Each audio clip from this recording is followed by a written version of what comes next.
Los medios occidentales mienten, tergiversan y manipulan, o en el mejor de los casos ocultan la información más relevante. Así que aquí estamos nosotros, un día más, con esta nueva entrega de Desmintiendo la propaganda occidental.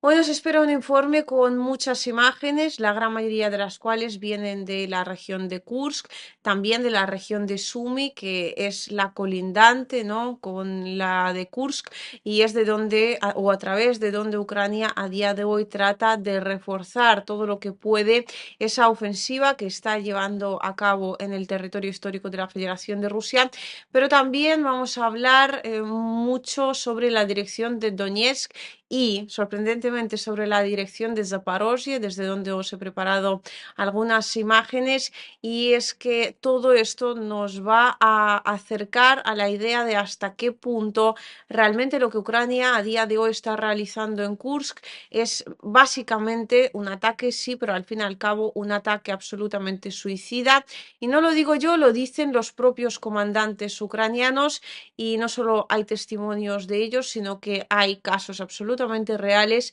donde compañías enteras se niegan a ir a la dirección de Pakrovsk, o más ampliamente la podemos denominar la dirección de Donetsk, donde ha comenzado una nueva picadora de carne. Lleva ya bastante tiempo en funcionamiento allí, pero ahora podemos decir que se ha vuelto absolutamente oficial, puesto que ya lo reconocen incluso en el lado ucraniano. Por un lado, tenemos las primeras imágenes de algunas localidades liberadas, y en este sentido, pues tenemos por un lado la localidad liberada por la división salvaje de Donbass, que se encuentra directamente en la región de Kursk, y se trata de la localidad de Nichaev. Y por otro lado, cuando hablamos de la dirección de Donetsk, tenemos que mencionar la localidad de Ptichie, desde donde también nos llegan imágenes de la bandera de la Federación de Rusia, bueno, en este caso la bandera de la victoria, que ha sido instalada en la localidad en cuestión. Y las Fuerzas Armadas de Ucrania a día de hoy están básicamente corriendo en estampida, tratando de retirarse de todo el espacio que se encuentra sobre todo al norte de la localidad en cuestión, es decir, la ofensiva rusa sigue avanzando hacia Pakrovsk. Y además, hace no tanto hemos recibido las últimas noticias desde la dirección de Zaporozhye, donde Rusia a día de hoy también tiene algunas victorias bastante significativas. Estamos hablando de la localidad de Lugavskoye, y bueno, pues pareciera que tan solo es un pequeño pueblo. Sin embargo, el pequeño pueblo en cuestión se encuentra a tan solo 10 kilómetros de Malaya Takmachka y a 17 kilómetros de la localidad de Ariejav, de la ciudad de Ariejav, que es precisamente donde comenzó la contraofensiva de verano, ¿no?, ucraniana, la famosa, que terminó siendo un absoluto y estrepitoso fracaso, que es exactamente lo que le va a terminar ocurriendo en la ofensiva ucraniana en la región de Kursk. A día de hoy, todos los territorios tomados en aquel momento por Ucrania ya los controla la Federación de Rusia, y está además cada vez más cerca del lugar donde esa ofensiva, repito, comenzó. Y aquí la localidad de Lugavskoye tiene una importancia absolutamente crucial. Tenemos los reportes de algunos expertos que hablan del hecho de que si a través de Lugavskoye se termina saliendo directamente a Malaya Takmachka, se podría por un lado cerrar por fin el caldero de lo que es la localidad de Rabotino, al lado de la cual todavía sigue habiendo fuerzas ucranianas, y por lo tanto no solo significaría un avance de Rusia, sino también una especie de impedimento adicional para que Ucrania pueda desarrollar su propia ofensiva en la dirección de Zaporozhye. En este sentido, os recuerdo una de las piedras angulares del plan ucraniano en cuanto al ataque contra la región de Kursk consistía precisamente en el hecho de que Rusia retirara sus principales reservas de las principales, a su vez, valga la redundancia, direcciones, que en este caso serían sin duda alguna la dirección de Donetsk en primer lugar, y después habría que ver quizás la dirección de Kharkov y después de ella la dirección de Zaporozhye, donde Rusia no es que esté llevando a cabo ahora una gran ofensiva, ninguna gran ofensiva, se podría decir incluso. Están avanzando, sí, pero de una forma bastante tranquila, con duros combates. Obviamente eso no cambia en ninguna dirección, tan solo se encrudece, especialmente en algunas de ellas en particular, como por ejemplo en la dirección de Donetsk o más particularmente en la dirección de Pakrovsk, pero en Zaporozhye Rusia lleva bastante tiempo acumulando reservas muy importantes, muy significativas, reservas que a todo esto pues todavía no han entrado en combate en ningún lugar del frente, ¿no?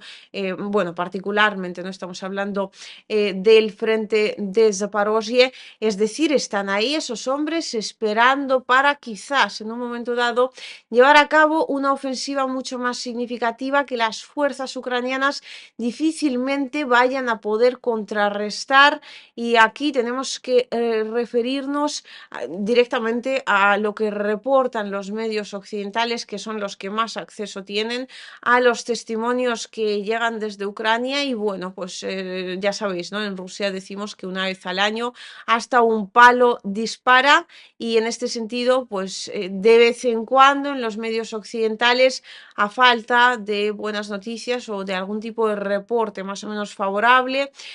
a la postura ucraniana, pues aparecen reportes reales de los combatientes de dicho país, que hablan básicamente de que lo están pasando muy mal, sobre todo en el frente de Pakrovsk, en el frente de Zaporozhye. Los comandantes ucranianos ya están expresándose y lo han hablado en este caso con el medio Associated Press, y se están expresando en el sentido de que les falta absolutamente de todo, les faltan hombres, les falta equipo, les falta sobre todo todo lo que está relacionado con la parte técnica de la guerra, es decir, les faltan drones, les falta guerra electrónica y les hacen falta muchísimos vehículos blindados. Que dónde están, lo habéis estado viendo, aún lo seguís viendo incluso en las imágenes que os he puesto en este informe en particular, para que fuera mucho más gráfico. Está todo ello en el frente principalmente de Kursk, básicamente cayendo en un saco roto, sin que eso pueda de ninguna manera, bueno, digamos, aportar su granito de arena para, bueno, ya no para la victoria ucraniana, sino para que Ucrania pueda frenar de alguna forma el avance ruso sobre la totalidad del frente. Y los comandantes, por ejemplo, en la dirección de Donetsk, pero en este caso en la de Toretsk particularmente, están hablando de que con la cantidad de material que se está enterrando en la región de Kursk, ellos hubieran podido frenar, aunque sea un poco o quizás de forma significativa, el avance ruso en el frente que les ha sido encomendado. Sin embargo, pues esto no sucede y todo, repito, termina cayendo en un tremendo agujero negro, básicamente de la incomprensión quizás del régimen de Kiev, o bueno, de la necesidad que tiene el régimen de Kiev de ofrecerle a Occidente algún tipo de victoria, por muy sola y únicamente mediática que sea. Yo creo que esta parte se entiende muy bien, y además también en relación a esto tenemos los primeros indicios de que los soldados ucranianos vuelven. No sé si recordáis aquellos vídeos, había vídeos con un gran, tremendo número de soldados que se negaban a luchar en X o Y dirección. Pues esto a día de hoy sucede en la dirección de Donetsk, y es que no tienen medios para hacerlo, y por lo tanto pues tenemos cada vez más y más casos de deserción. Hay casos ya muy concretos y en enseguida vamos a desvelar esta información. Sin embargo, de momento lo que me encantaría es citar a la Associated Press, que, repito, ha hablado con soldados y comandantes ucranianos y que, sin embargo, fijaos hasta dónde llega la propaganda occidental, hasta qué punto tan triste, ¿no? Termina llegando que básicamente en la falta de ningún tipo de éxitos militares de Ucrania sobre el terreno, de alguna forma han decidido trasladar sus esfuerzos ahí hacia la frontera, dejando absolutamente de lado o dando por perdidas el resto de las direcciones. Sin embargo, cuando hay que culpar a alguien de todo lo que está ocurriendo, de todas esas desgracias en las cuales el régimen de Kiev ha metido a tantas personas a la vez, ¿no? A su propia población en primer lugar y por encima de todo, los medios occidentales aquí obviamente no pueden decir la verdad, no pueden hablar abiertamente, así que la causa que le han encontrado es el hecho de que los propios soldados no tienen suficiente formación y bueno, pues en general están de alguna manera trasladando la responsabilidad a los efectivos ucranianos, lo cual ya no es que no sea del todo cierto, es que creo que no es ni siquiera del todo justo. Algunos luchadores, y cito textualmente, ni siquiera obtienen habilidades básicas para participar en operaciones de combate. Sí, esa información es cierta y sin embargo esa no es la razón principal de todas las desgracias que el ejército ucraniano, repito, está sufriendo en el resto del frente ucraniano, que no es la región de Kursk. Y en la región de Kursk también lo que pasa es que ahí aún las desgracias en cuestión están bastante más maquilladas. Ven el enemigo, pero no abren fuego, lo que lleva a la muerte de nuestros soldados. El miedo causa pánico y caos en el campo de batalla. Al margen había rumores de que la situación en la dirección de Donbass era difícil. Muchos soldados de las Fuerzas Armadas de Ucrania se niegan a ir allí. Entienden que les meterán en una picadora de carne de inmediato. La situación con Krinky, región de Gerson, se repite. Y esta información, además, escriben, también está confirmada por los medios de comunicación ucranianos. 3 compañías del segundo batallón de la brigada número 15 de la Guardia Nacional, encabezadas por comandantes, se negaron a realizar misiones de combate cerca de Pakrovsk. Fueron transferidos a mediados de agosto a esa misma dirección de Pakrovsk con una escasez crítica de personal. Después de una semana de lucha, quedaban 13 soldados en una compañía de 100 personas junto con los comandantes. Se quejan de la falta de comunicación con los vecinos, así como también de la falta de comunicación y comprensión de las posiciones, dónde están y a quién le pertenecen, de quiénes son. Se afirma que en cuanto a la mano de obra o en cuanto a la superioridad en personal, esta es de 30-1 con superioridad significativa hacia el lado de, inclinándose hacia el lado de la Federación de Rusia. Y además esas mismas fuentes añaden que mientras los asaltos de la Federación de Rusia se llevan a cabo acompañados de todo tipo de equipo militar,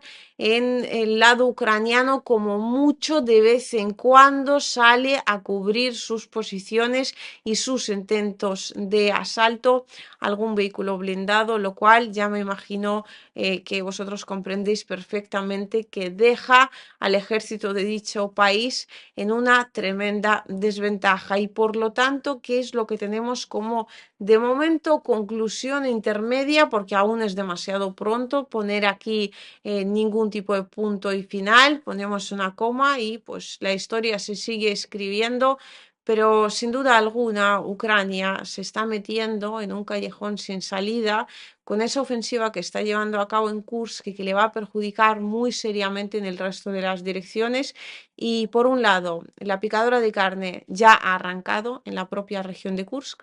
y también sigue funcionando como poco en la región de Donetsk. En Kharkov se podría decir que también, y está a punto de arrancar y además en términos muy serios y contundentes, dependiendo de cuándo la Federación de Rusia y cómo la Federación de Rusia lo quiera llevar a cabo, ese ataque que muy probablemente vaya a ser uno de los definitivos en toda la operación militar especial, también en el frente de Zaporozhye. Esos son los hechos y todo lo demás es básicamente propaganda occidental.